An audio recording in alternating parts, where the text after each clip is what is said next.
Sir এরকম ময়লা জুতা পরে আপনি অফিসে যাবেন? দেন আমি আপনার জুতা পরিষ্কার করে দিতেছি।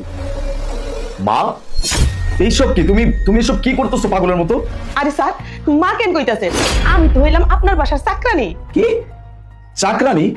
মা তুমি কি আমাদের সাথে মজা করতেছো? যাই হোক মোনা, যাও তো টিফিন বক্সটা নিয়ে আসো, আমার অফিসে লেট হচ্ছে। আরে স্যার আপনি এটা কি কইতাছেন? আমি চাকরানি থাকতে ম্যাডাম কেন টিফিন বক্স আনতে যাইবো? আমি নিয়ে আসতেছি। কি ব্যাপার মা? এই যে ধরেন।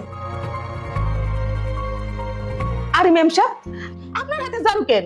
ঝাড়ু থাকবো আমার হাতে, আমি ঝাড়ু দিতেছি। মা আপনি সব কেন করতেছেন বলুন তো? আরে ম্যাডাম আপনি আমার মা কেন কইতাছেন?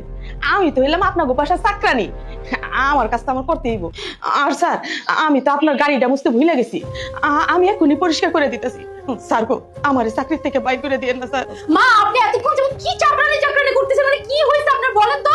আমিও তো বুঝতে পারতেছি না। মা মা তোমার কি হয়েছে? তোমার কি ভূত প্রেত কিছু ধরছে?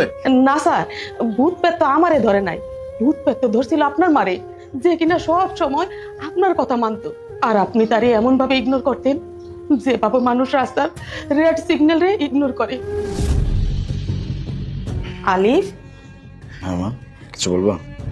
হ্যাঁ বাবা, কতদিন ধরে তোরে বলতেছি যে বাবা আমার চশমার গ্লাসটা চেঞ্জ করে দে, কিন্তু তুই তো দিতেছিস না।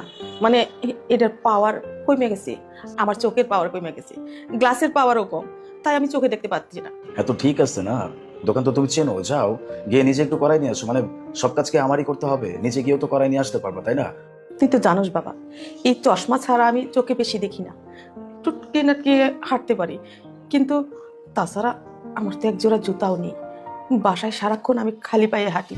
আমার যদি এক জোড়া জুতা থাকতো তাহলে তো বাইরে গিয়ে হাঁটাচড়াও করতে পারতাম। মা আমি একা একটা মানুষ কতগুলো কাজ একসাথে করব, আমি এটাই বুঝাইতে চাচ্ছিলাম, কিন্তু কে শোনে কার কথা?